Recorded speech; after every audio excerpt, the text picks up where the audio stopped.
Water और electrolyte क्या भाई? पानी तो आप जानते हैं, इलेक्ट्रोलाइट भी आप जानते हैं। हमारे शरीर में ढेर सारे मिनरल्स आयंस के फॉर्म में अवेलेबल है, जैसे सोडियम, पोटेशियम, कैल्शियम। ये सभी जो अलग अलग मिनरल्स हैं इलेक्ट्रोलाइट को फॉर्म करते हैं। ये हमारे शरीर में फ्लूइड को बैलेंस रखते हैं, पीएच को मेंटेन रखते हैं। इन्हीं सब की आज हम बात करने वाले हैं। गुड इवनिंग भैया। तो what is the water electrolyte? तो water are the principal electrolyte, sodium, potassium और क्लोराइड। ये तीन हमारे बॉडी के जो प्रिंसिपल इलेक्ट्रोलाइट है। कैसे लिखा गया है कि ठीक है, चलिए very good. These substances are essential dietary components in that they must be acquired from diet, either exclusive in the case of water amount of excess that produced by the metabolism. हमारे शरीर में water और ये minerals electrolytes जैसे कि sodium, potassium और chloride, ये तीनों, बाकी बहुत सारे कैल्शियम वगैरह, ये बहुत जरूरी है। इन्हें हमें भोजन के रूप में ही ग्रहण करना होता है बाहर से।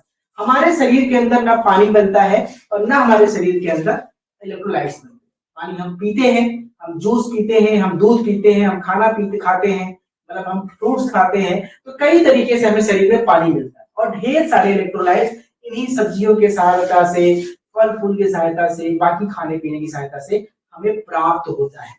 तो डिफाइन कर लेते हैं वाटर क्या है। सबसे पहली बात वाटर, आप कहेंगे सर वाटर तो रोज जानते हैं, बचपन से वाटर देख रहे हैं, वाटर को डिफाइन कैसे करें, वाटर को लिखे कैसे?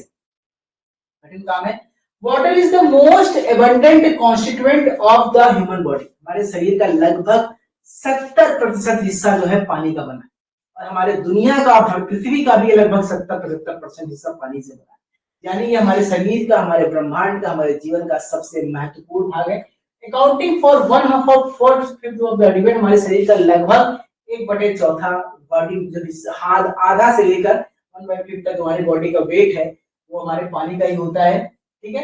अकॉर्डिंग टू बॉडी वाटर है percentage of body mass higher in human tends to fall with the age in both, यानी कि मेल और फीमेल दोनों में वाटर का जो कंटेंट है लगभग कुछ ऊपर नीचे होता है, क्योंकि बॉडी वेट डिफरेंस होता है फीमेल और मेल का, उसी हिसाब से ये इम्बैलेंस भी होता है। डिस्ट्रीब्यूशन की बात कर ले कि हमारे शरीर में जो पानी है वो होता कहाँ कहाँ पे, क्या पेट में भरा है, हड्डी में भरा है? कहते हैं ना जिसकी हड्डी में पानी भरा है ससुरा क्या लड़ाई करेगा हमसे, ऐसे डायलॉग मारते हैं ना। तो पानी कहाँ कहाँ हमारे शरीर में होता है उसको हम समझते हैं। वाटर का जो डिस्ट्रीब्यूशन है दो कैटेगरी से है, इंट्रासेलुलर और एक्स्ट्रासेलुलर। इंट्रासेलुलर भाई हमारी जो शरीर है कोशिकाओं से बनी है, और कोशिकाओं के अंदर साइटोप्लाज्म होता है, उसके अंदर पानी भरा होता है। तो जो पानी कोशिका के अंदर है वो इंट्रासेलुलर है, और हमारे शरीर में जो पानी कोशिका के बाहर उपस्थित है उसे एक्स्ट्रासेलुलर है। अब एक्स्ट्रासेलुलर में भी दो कैटेगरी है, इंट्रावैस्कुलर और एक्स्ट्रावैस्कुलर। जो हमारे शरीर में खून के रूप में उपस्थित है वो इंट्रावैस्कुलर, जो खून के अलावा कहीं और उपस्थित है दोस्तों वो हमारा क्या है, एक्स्ट्रावैस्कुलर। ध्यान दो, मतलब कि एक्स्ट्रावैस्कुलर में दो, इंट्रा और एक्स्ट्रा। तो इंट्रा में वैस्कुलर में जो खून के रूप में है, और एक्स्ट्रा जो खून के बाहर। अब खून के बाहर कहाँ कहाँ पानी हो सकता है? इंटरस्टिशियल फ्लूइड में, सेल के बीच में, लिम्फ के रूप में। वाटर हमारे ब्रेन में होता है, ह्यूमर में होता है, आई में होता है, प्लूरल कैविटीज में होता है, कई जगह कैविटीज में होता है।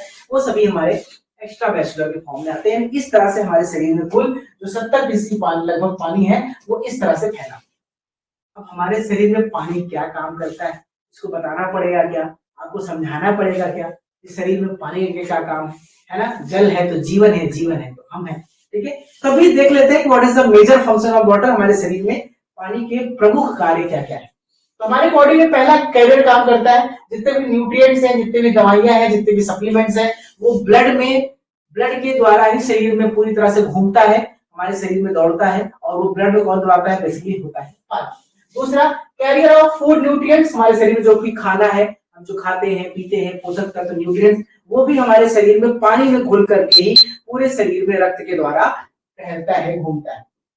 कॉन्स्टिट्यूएंट ऑफ लिक्विड्स, हमारे शरीर में जो वाटर है वो हमारे बॉडी में, ब्लड में, यूरिन में, लिम्फ में, पसीने में, इन सब में वाटर सबसे इंपॉर्टेंट कॉन्स्टिट्यूएंट है। यानी ये सब बिना पानी के अधूरे हैं। अगर पानी ना हो शरीर में पसीना ना बने, यूरिन ना हो, ब्लड ना बने, लिम्फ ना बने, कुछ भी पानी के बिना अधूरा है, अधूरा है।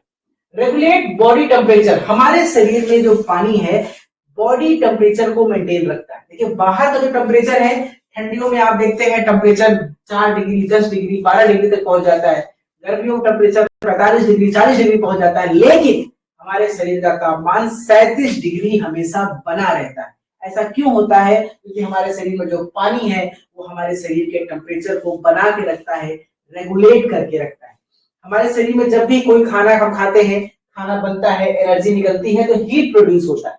वो जो हीट है वो इवेपोरेट होकर गैस के रूप में हम जब सांस लेते हैं तो शरीर के रूप में बाहर निकलता है, पसीने के रूप में हमारे शरीर से बाहर निकलता है, और इस तरह से हमारे शरीर में लैट्रिन बाथरूम जरिए बाहर निकलता है, और इस तरह से हमारे शरीर में पानी का लेवल मेंटेन रहता है और हमारे शरीर में टेम्परेचर भी मेंटेन रहता है। Safety security of delicate organs, हमारे शरीर जितने भी कोमल अंग हैं जैसे कि किडनी है, हार्ट है, ब्रेन है, लंग्स है, इन सबको बचा के रखने वाला काम भी कौन करता है? पानी। ये सबको सिक्योरिटी देता है, हार्ट, ब्रेन, इन सब के चारों तरफ इंजरी से बचाने के लिए कवरिंग करता है जहाँ पे पानी भरा होता है, और ये इसको प्रोटेक्शन प्रोवाइड करता है। वाटर एज ए लुब्रिकेंट, हमारे शरीर में, हमारे जोड़ों में हम जब चलते हैं तो फ्रिक्शन ना हो, हड्डियां लड़े ना, तो वहां पे मोबिल भरा है, मोबिल भी पानी के फॉर्म में है। हमारे शरीर में जॉइंट्स है, सभी जो हड्डियों के बीच में जो स्पेस है उसमें भी वाटर जो है ग्रीस का काम करता है, यानी ये लुब्रिकेंट की तरह भी हमारे शरीर में काम करता है।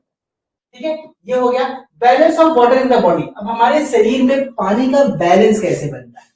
ज्यादा होता है तो हम बाथरूम करते हैं, गर्मी लगती है तो पसीने निकालते हैं, कम होता है तो प्यास लगती है, हम पानी पी लेते हैं, जब ज्यादा पानी की जरूरत पड़ती है तो वाटर यूरिन कम हो जाता है। आप देखते हैं ना, जब गर्मियों में ज्यादा पानी जरूरत पड़ती है तो यूरिन कम होता है, ठंडियों में पानी जरूरत कम पड़ती है तो यूरिन ज्यादा होता है।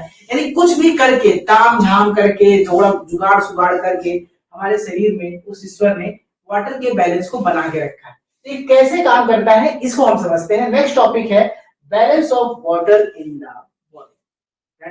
चलिए, water is an essential component of body. Human करीब 60% हमारी बॉडी का जो वेट है वो पानी का है। Balance of water in the body is regulated by several, कई मैकेनिज्म के द्वारा हमारे शरीर में कंट्रोल होता है। पहला है water turnover, refers to the process by which water in continuously exchange between the body and environment. This turnover can occurs through various routes such as skin, lungs and GI. हमारे शरीर में, शरीर के अंदर और शरीर के बाहर पानी का एक्सचेंज होता है। अब आप कहेंगे शरीर के अंदर और बाहर पानी का एक्सचेंज कैसे होता है? जी हाँ, आप सांस लेते हैं, कुछ वेपर्स अंदर जाते हैं पानी के, आप यूरिन बाहर निकालते हैं, शरीर से कुछ पानी बाहर निकलता है, हमारे जीआईटी, हमारे रेस्पिरेटरी, हमारे स्किन के द्वारा इन वाटर के और बॉडी के अंदर वाटर का जो है बैलेंस होता है। ज्यादा गर्मी लगती है तो पसीना बाहर निकलता है, ठीक है, इस तरह से balance. Water balance refers to the balance between water intake and water excretion. Water balance का मतलब क्या है? कितना पानी हम पीते हैं और कितना पानी हम निकालते हैं, इसके बीच के बैलेंस को ही वाटर बैलेंस। लोग कहते हैं ज्यादा पानी पीना चाहिए, पानी पीना जरूरी है शरीर के लिए, ठीक है, और the body must maintain water balance, prevent dehydration. और जब शरीर हमारा वाटर बैलेंस मेंटेन करे रहता है तो बॉडी सही रहती है, बॉडी हाइड्रेशन में रहती है, और जैसे ही वाटर इम्बैलेंस होता है बॉडी डिहाइड्रेट होने लगती है, होंठ सूखने लगते हैं, गला सूखने लगता है, चेहरे पे क्रैम्प आने लगते हैं, ये कई दिक्कतें आपको दिखने लगती है। अब है mechanism involve in water turnover balance. हमारे शरीर में किस किस तरीके से शरीर में पानी का लेवल मेंटेन रहता है, ऐसे कौन कौन से मैकेनिज्म हमारी बॉडी में पाए जाते हैं जिसके जरिए, जिसके द्वारा हमारे शरीर में पानी का लेवल बना रहता है। उसमें कई मैकेनिज्म है। पहला मैकेनिज्म है थर्स्ट मैकेनिज्म, प्यास की मैकेनिज्म। एक ऑटोमेटिक प्रोसेस है, जब भी हमारे शरीर में पानी की कमी होती है हमारा गला सूखने लगता है, हमें प्यास लगने लगती है और हम पानी जाके पी लेते हैं। आप इमेजिन कीजिए, हमारी लाइफ इतनी बिजी हो गई है, सही मायने में तो हमें प्यास लगने से पहले पानी पी लेना चाहिए, भूख लगने से पहले खाना खा लेना चाहिए। ये तरीका होता है स्वस्थ जीवन जीने। और अगर हमारे शरीर में भगवान ने ये प्यास लगने की मैकेनिज्म ना बनाई होती तो आप सोचिए, हम आप इतने लापरवाह हैं कि हम वीडियो गेम खेलने में, मैच देखने में, मूवी देखने में, काम करने में इतने बिजी हो जाते तो शायद पानी भी ना पीते, हमें याद ही ना रहता कि पानी पीना है। इसीलिए परमपिता ने, ईश्वर ने एक मैकेनिज्म बनाया हमारी बॉडी में जिसे थर्स्ट मैकेनिज्म कहते हैं, प्यास क्रियाविधि कहते हैं, जिसके द्वारा हमें प्यास लगती है। जब शरीर को पानी कमी महसूस होती है तो प्यास लगती है तो हम पानी पी लेते हैं। यह एक अलार्म की तरह है कि अलार्म बजता है और आप पानी पीते। The body's thirst mechanism helps regulate water intake, stimulating the desire to drink water when there is a need to replace fluid loss through the sweat, urine and breathing. सांस लेने के द्वारा, बाथरूम करने से या पसीने के द्वारा जब शरीर से पानी ज्यादा निकल जाता है उस केस में हमारा शरीर हमें ये याद दिलाता है, प्यास लगती है, जिससे हमें पानी की खूब पीना चाहिए और पानी पीने की इच्छा जाती है। दूसरा है किडनी। किडनी भी एक बहुत अच्छा मैकेनिज्म है जो शरीर में पानी की कमी को पूरा करता है। किडनी क्या काम करता है भाई? ब्लड को प्यूरिफाई करता है, ब्लड को छानता है और जो वेस्ट होता है उसको शरीर से बाहर निकालता है। और जो वेस्ट को शरीर से बाहर किसके साथ निकालता है? पानी के साथ निकालता है। तो कितना पानी निकलना चाहिए, कितना नहीं निकलना चाहिए, इसको भी नियंत्रित कौन करता है? किडनी। शरीर में वेस्ट ज्यादा, टॉक्सिक ज्यादा होगा तो ज्यादा यूरिन निकलेगा, कम होगा, पानी कमी होगी तो यूरिन की मात्रा ऑटोमेटिक कम हो जाती है गर्मियों में, क्योंकि ऑलरेडी पसीना निकलता है, बॉडी से पानी कमी होती है, तो आपको बाथरूम भी कम लगती है। सब कौन कंट्रोल करता है? किडनी बाबा कंट्रोल करता है। क्या काम करता है? The kidney plays a crucial role in water balance. शरीर में वाटर बैलेंस का इंपॉर्टेंट रोल करता है by regulating the amount of water excreted in the urine. कितना यूरिन बाहर निकलना है इसकी मात्रा को नियंत्रित करके किडनी हमारे शरीर में पानी की मात्रा को नियंत्रित करता है। अगला है एंटी डायबिटिक हार्मोन। शरीर में एक हार्मोन होता है ADH hormone, anti diabetic hormone, इसे वैसोप्रेसिन भी कहते हैं, याद होगा। ये हार्मोन हमारे शरीर में पानी की मात्रा को नियंत्रित करता है, पेशाब की मात्रा को बढ़ा करके या घटा कर। That's it. ADH is a hormone produced by the pituitary gland से निकलता है। Regulate water balance by controlling the amount of water exchange to urine. पेशाब कितना ज्यादा होगी, कितना कम होगी, इसका नियंत्रण एडीएच करता है। और एडीएच के जरिए जब ये नियंत्रण होता है कितना बाथरूम होना है, कितना नहीं होना है, तो उस तरह से हमारे शरीर में भी वाटर का बैलेंस बना होता है। ये क्वेश्चन बहुत इंपॉर्टेंट है इस टॉपिक से। नया सिलेबस ऐड हुआ है, पहले नहीं था, इसलिए इस टॉपिक से क्वेश्चन जरूर आएगा। Right about the mechanism of water balance, ये जरूर क्वेश्चन आएगा, लिख के ले लीजिए, इस टॉपिक को जरूर याद रखिएगा। ठीक है। ADH level increase causing kidney to resolve the more water. जब एडीएच बढ़ता है तो किडनी ज्यादा वाटर एब्जॉर्ब करता है तो पेशाब कम निकलता है। एडीएच घटता है तो यूरिन कम हो ज्यादा होती है और पानी कम स्टोर होता है। अगला मैकेनिज्म है स्वेटिंग, पसीना। जब हमारे शरीर को पसीना होता है, हमारे शरीर से हमारा शरीर पसीना क्यों होता है? जब हमारे शरीर पे धूप पड़ती है, काम पड़ती है, तो हमारी स्किन जलती है। जब हम बहुत मेहनत करते हैं हमारी जो एनर्जी बर्न होती है, तो जो एनर्जी बर्न होगी तो हीट निकलेगा और शरीर गर्म होगा। तो शरीर गर्म हो जाएगा तो टेम्परेचर 37 ऊपर चला जाएगा, जो कि हमारे लिए सही नहीं है। तो उस टेम्परेचर को 37 तक रखने के लिए, टेम्परेचर बढ़ने ना पाए, हमारा शरीर स्किन से पसीना निकालता है ताकि शरीर ठंडा हो जाए।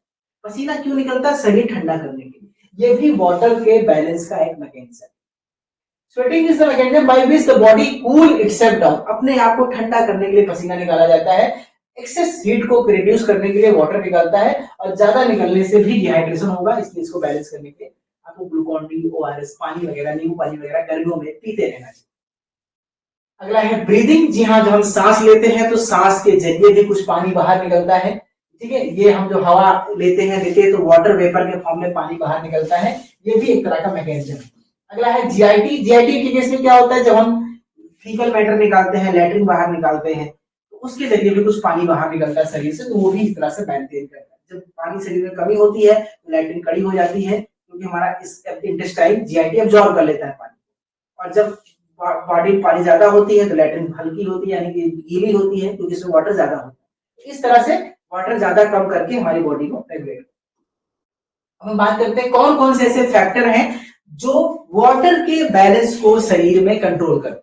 किसके किसके कारण हमारे शरीर में पानी का लेवल प्रभावित होता है? कुछ फैक्टर से। पहला है टेम्परेचर। टेम्परेचर बढ़ेगा, पसीना निकलेगा, वाटर बैलेंस मेंटेन होगा। टेम्परेचर घटेगा, पानी में जब कमी होगी तो हमारा बाथरूम ज्यादा होगा, इस तरह से मेंटेन होगा। दूसरा है डाइटरी इंटेक। हम क्या खाते हैं, क्या पीते हैं, उससे हमारे शरीर में कितना पानी पीते हैं, दिन भर में कितना खाना खाते हैं, कितना फ्रूट्स खाते हैं, उससे हमारे शरीर में पानी। अगला है मेडिसिन। हम कौन कौन सी मेडिसिन लेते हैं, उससे बॉडी में पानी कमी और ज्यादा प्रभावित होता है। और कुछ मेडिकल कंडीशन, जैसे डायबिटीज के केस में, इंसिपिडेंस के केस में, बीपी के केस में भी शरीर में वाटर का बैलेंस। ठीक है, अब हमारा हो गया पहला का पहला पूरा टॉपिक, हमने पढ़ लिया वाटर के बारे में। इस पूरे सिलेबस में जो टॉपिक था वाटर, वाटर से क्वेश्चन क्या क्या आएगा? वाटर का इम्बैलेंस पे क्वेश्चन आएगा, इसका फंक्शन पे क्वेश्चन आएगा, ये मैकेनिज्म ऑफ बैलेंस, ये जरूर याद करना, इस पे क्वेश्चन जरूर आएगा। चलते हैं, बढ़ते हैं नेक्स्ट टॉपिक की तरफ, जिसका नाम है इलेक्ट्रोलाइट। तो अब इलेक्ट्रोलाइट्स हम कैसे लेते हैं डाइट के फॉर्म में? Electrolytes are minerals that carry an electric charge, यानी कोई भी ऐसा मिनरल जो आयनिक के फॉर्म में हो, यानी प्लस या माइनस चार्ज हो, कोई इलेक्ट्रिक चार्ज हो, उसी को हम इलेक्ट्रोलाइट कहते हैं। Potassium, calcium, magnesium, chloride, phosphate, sodium, हमारी बॉडी में इलेक्ट्रोलाइट्स कहे जाते हैं। ये हमेशा प्लस माइनस का फॉर्म, Na+, Cl-, K+, ठीक है। इलेक्ट्रोलाइट हमारे शरीर में बहुत ही क्रूशियल रोल अदा करते हैं। हमारे शरीर में blood pressure, muscle construction, nerve का इंपल्स, इन सब के जनरेट करने में इलेक्ट्रोलाइट्स का बहुत इंपॉर्टेंट है। हमारे शरीर में इलेक्ट्रोलाइट्स हम डाइट के फॉर्म में कहां कहां से प्राप्त कर सकते हैं? खास तौर पे हम सब्जियों से, फलों से, डेयरी प्रोडक्ट से, दूध से, मछलियों से, मीट से हमें शरीर में इलेक्ट्रोलाइट्स प्राप्त। सबसे इंपॉर्टेंट है सोडियम, जो कि नमक से प्राप्त होता है। ये हमारे शरीर में बहुत इंपॉर्टेंट फूड है। जो नमक हमारे शरीर में, सोडियम सबसे इंपॉर्टेंट एलिमेंट है, इसके बिना हमारा शरीर काम नहीं करेगा। ये एबंडेंट हमें फलों से, सब्जियों से और नमक के रूप में प्राप्त होता है। बाकी कैल्शियम, मैग्नीशियम ये भी फलों से मिलते हैं, ड्राई फ्रूट से मिलते हैं, सीड से मिलते हैं, ये इंपॉर्टेंट है। क्लोराइड और फॉस्फेट जो है ये भी हमें खाने से मिलते हैं, जैसे कि डेयरी प्रोडक्ट्स है, गेहूं, अनाज है, इनसे मिलता है। और एडिक्वेट इलेक्ट्रोलाइट इंटेक लेने से हमारे शरीर जो होता है वह हेल्दी है, हमारे शरीर में किसी प्रकार की कमी नहीं होती। अब इलेक्ट्रोलाइट बैलेंस की बात कर लेते हैं कि इलेक्ट्रोलाइट बैलेंस क्या है। शरीर में एक तय अमाउंट में, एक तय मात्रा में, एक निश्चित मात्रा में इलेक्ट्रोलाइट बना रहे, उसकी कमी ना होने पाए। अगर वो पेशाब के जरिए बाहर निकल रहा है तो उतना ही इंटेक भी होना चाहिए। इस पूरे बैलेंस को हम electrolyte balance. Electrolyte balance refers to the proper distribution of electrolytes in the body fluid compartment। हमारे शरीर में जितने भी फ्लूइड कंपार्टमेंट है, जैसे CSF है, किडनी है, ब्रेन है, हार्ट, सब जगह प्रॉपर बैलेंस हो इलेक्ट्रोलाइट का, उसी को हम इलेक्ट्रोलाइट बैलेंस कहते हैं। इलेक्ट्रोलाइट बैलेंस मेंटेन होता है हमारी बॉडी में कैसे? किडनी के द्वारा, हार्मोन्स के द्वारा, aldosterone, anti diabetic hormone, ADH, इन सब के द्वारा हमारे शरीर में इलेक्ट्रोलाइट मेंटेन होता है। इलेक्ट्रोलाइट बैलेंस जो होता है बेसिकली कई रीजन से हो सकता है, जैसे कि हमारे शरीर में बहुत ज्यादा खून का लॉस हो जाए, पानी का लॉस हो जाए, किसी लैट्रिन वगैरह हो तो डायरिया हो जाए, स्वेटिंग हो, वोमिटिंग हो, डायरिया हो। इन कंडीशन में जब शरीर में पानी बहुत ज्यादा निकल जाता है तो हमें ORS, ग्लूकोन डी पीने की सलाह दी जाती है, ताकि हमारे शरीर में जो इलेक्ट्रोलाइट का लॉस हुआ है वो बैलेंस हो, वो पूरा। इलेक्ट्रोलाइट अगर शरीर में इम्बैलेंस हो गया तो कई तरह की बीमारियां हो सकती हैं। जैसे हमारे शरीर में इलेक्ट्रोलाइट इम्बैलेंस से हमें मसल वीकनेस होगा, स्पाम होगा, क्रैम्पिंग होगी, हार्ट बीट इरेगुलर होगा, कंफ्यूजन, सीजर, कई तरह की दिक्कतें होगी। जैसे आप एग्जांपल इमेजिन कीजिए, आपको 3 4 5 लैट्रिन लगातार हो जाए, उल्टी हो जाए, शरीर में पानी खूब निकल जाए, आपको चक्कर आने लगता है, आपको वीकनेस होने लगती है। क्यों? क्योंकि शरीर में इलेक्ट्रोलाइट निकल जाता है। तो हमें ग्लूकोन डी, ORS पीने का सलाह दिया जाता है। ठीक है, इसके लिए ट्रीटमेंट के रूप में क्या देते हैं हम लोग? ORS, ग्लूकोन डी, या बहुत पेशेंट सीवियर हो गया तो उसको IV फ्लूइड, DNS, RL ये सब चढ़ा के, नॉर्मल सैलाइन चढ़ा करके हम उसके शरीर में इलेक्ट्रोलाइट को बैलेंस करते हैं। नेक्स्ट टॉपिक है dehydration, cause of dehydration and oral dehydration therapy. Oral dehydration therapy, ORT, इसी में आता है ORS, ओरल डिहाइड्रेशन सॉल्ट। अगर शरीर में डिहाइड्रेशन होता है तो क्यों होता है ये हम जानेंगे, और उसको पूरा करने के लिए हम कौन सी दवा देते हैं? ORS देते हैं। ORS से क्या क्या होता है ये हम समझेंगे इस टॉपिक। तो डिहाइड्रेशन क्या है? जब हमारे शरीर में पानी की बहुत ज्यादा कमी हो जाए, चाहे वो लैट्रिन के जरिए, चाहे वो उल्टी के जरिए, किसी जरिए से, या पसीने के जरिए, उस केस में हम इसे डिहाइड्रेशन कहते हैं। हमारे शरीर में जब पानी की कमी बहुत ज्यादा हो जाए, क्यों होता है डिहाइड्रेशन? बहुत से कारण है। ठीक है, इनएडिक्वेट फ्लूइड इंटेक, हम पानी कम पीते हैं, हम फल कम खाते हैं, हम जूस नहीं पीते हैं, इस कारण भी हमारे शरीर में फ्लूइड कमी हो सकती है इलेक्ट्रोलाइट की। एक्सेसिव फ्लूइड लॉस, इसी कारण से आपको उल्टी हो गई, डायरिया हो गई, वोमिटिंग हो गई, शरीर से खून पेशाब बहुत निकल रहा है, तो उससे भी हो सकता है। मेडिकल कंडीशन, कुछ बीमारी है आपको, जैसे डायबिटीज में केस में बहुत पेशाब होता है, बीपी केस में फीवर है, किडनी डिजीज है, उस केस में भी हमारे शरीर में इम्बैलेंस हो सकता है इलेक्ट्रोलाइट। अगला है मेडिकेशन, कुछ दवाइयां हम खाते हैं जिससे हमारे शरीर में बहुत बाथरूम होता है, जैसे टॉयलेसमाइड वगैरह खाते हैं, तो इससे हमारे शरीर में इलेक्ट्रोलाइट इम्बैलेंस होता है। अब आता है what is the oral dehydration. Oral dehydration क्या है? कि शरीर में पानी की कमी को पूरा करने के लिए जो भी मिनरल है, सोडियम, पोटेशियम, कैल्शियम, ये सभी को अगर हम किसी पाउडर के फॉर्म में या पानी के फॉर्म में आपको पिला दे मुंह से, बिना IV ड्रिप लगाए, तो उसे ओरल डिहाइड्रेशन कहते हैं। जैसे ORS पीते हैं, ग्लूकोन डी पीते हैं। Oral dehydration is simple and effective way to treat dehydration. पानी की कमी को पूरा करने के लिए सबसे सिंपल तरीका है ओरल डिहाइड्रेशन। इसमें हम कोई ड्रिंक पानी के साथ नमक या चीनी का घोल पीते हैं, या इलेक्ट्रोलाइट ORS वगैरह पी करके शरीर में पानी की कमी को पूरा करते हैं। ठीक है, और जो इसमें बेसिकली WHO ने एक फार्मूला डिफाइन किया है, उस फार्मूले को पर 100 ग्राम के हिसाब से जो बनाया गया है उसी को ORS कहते हैं। ठीक है, इसमें करीब 6 लेवल आप चम्मच, आधा लेवल आप नमक, चम्मच आप नमक, अगर आपको घर में बनाना हो ORS तो आप करीब 6 चम्मच शुगर ले लीजिए, आधा चम्मच नमक ले लीजिए, थोड़ा सा नींबू ले लीजिए, मिला के पी लीजिए, वो भी ORS का काम करेगा। अगर आपको ORS नहीं मिलता है। ये सोल्यूशन हमेशा तुरंत बनाना चाहिए, अगर आप बना के इसको रखिए नहीं, 4 से 6 घंटे के अंदर आप इसको पी लीजिए। दीप सिखाने का क्या है कि सर फिर से बताइए ओरल डिहाइड्रेशन क्या है।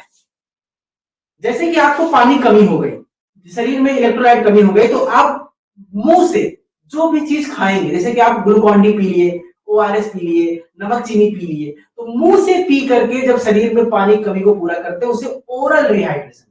और जब आप मुंह से पीने की स्थिति में नहीं है, बेहोश है, तो आपको ड्रिप चढ़ाया जाएगा, वो क्या हो जाएगा, IV रिहाइड्रेशन होगा। ठीक है, व्हाट इज द ओरल, जो मुंह से दिया जाता है। अब ORS क्या होता है, ओरल रिहाइड्रेशन सॉल्ट। WHO ने पानी की कमी को पूरा करने के लिए 100 ग्राम पाउडर में एक फार्मूला डेवलप किया है, उस फार्मूले का फिक्स कंपोजिशन है, उसी को ओरल डिहाइड्रेशन सॉल्ट या ORS कहते हैं। मार्केट में बहुत ही फेमस है, ORS मिलता है। ठीक है, इसमें देखा जाए बेसिकली 4 कॉन्स्टिट्यूएंट होते हैं ORS में, सोडियम क्लोराइड, सोडियम सिट्रेट या ट्राइसोडियम सिट्रेट, पोटेशियम क्लोराइड और ग्लूकोज, ये 4 कंपोनेंट मिला करके ORS बनाया जाता है। ये बेसिकली हमारे शरीर में डिहाइड्रेशन को दूर करते हैं, इसके साथ साथ फ्लूइड एब्जॉर्प्शन को बढ़ाते हैं, हमारे शरीर में फ्लूइड के स्टोरेज को बढ़ाते हैं, ये सभी चीज को बढ़ाने का वो काम करते हैं। ठीक है, अब ये ORS क्या होता है, इसका फॉर्मूला मैंने आपको बता दिया, ये आप वहां से देख लीजिएगा। तो दोस्तों ये था overall chapter water and electrolyte imbalance. इसमें से 2 क्वेश्चन एग्जाम पूछा जाएगा। पहला मैकेनिज्म ऑफ वाटर बैलेंस, ये 4-5 जो तरीके थे वो। दूसरा ORS का फार्मूला और ORS के बारे में नोट्स, ये आपसे पूछा जाएगा एग्जाम में। बाकी इलेक्ट्रोलाइट्स के क्या क्या काम होते हैं ये पूछेगा। ये 2-3 क्वेश्चन इस टॉपिक से आ सकते हैं। फिर वही काम, आप लोग क्लास खत्म होने वाली है, तो अब कुछ बच्चे लाइव आ रहे हैं, बड़ा गंदी आदत है आप लोगों की, तो टाइम बताया जाता है उस टाइम से आप क्लास में नहीं आते, खत्म होने वाला लाइव आ रहा है। चलिए रिकॉर्डेड लेक्चर देखिएगा। तो हम लोगों ने चैप्टर नंबर 10 खत्म कर लिया है, 2 चैप्टर और बचे हैं बायोकेमिस्ट्री, उसको भी खत्म करेंगे। मिलते हैं आपसे नेक्स्ट क्लास में। Thank you so much, take care and bye.